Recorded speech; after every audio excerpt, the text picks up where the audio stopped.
Mais un des thèmes dont la littérature de grand public et le cinéma sont les plus friands, c'est les pandémies. En effet, on a tous en nous une peur viscérale qu'une épidémie se déclare et détruise le monde autour de nous. Mais en même temps, ça nous attire un peu.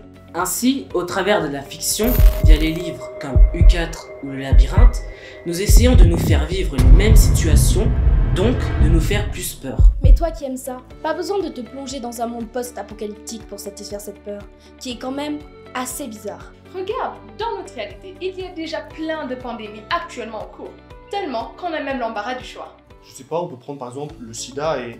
Ah oui, parlons du sida et de cette faute que vous avez tous déjà fait. Ne le niez pas. Cette faute, c'est quoi? C'est confondre VIH et sida. Les confondre, ça serait tellement bizarre. C'est comme si confondre du gonfo et du boisson. Du Pepsi et du Coca, une poire et une pomme. Au pire, une Texas Instruments et une Casio.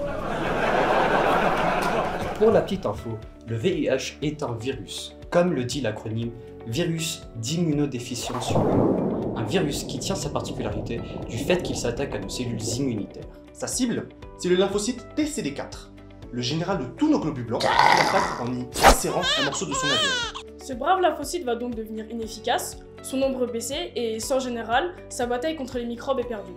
À ce stade, on dit être atteint du sida, ou syndrome d'immunodéficience acquis.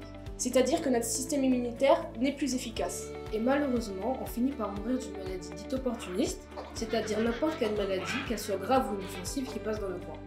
De ce fait, pour que vous puissiez comprendre cette pandémie, en plus de vous protéger et ne pas en diffuser le virus. Quand quelqu'un autour de vous les confond, expliquez-lui au lieu de lui donner une claque.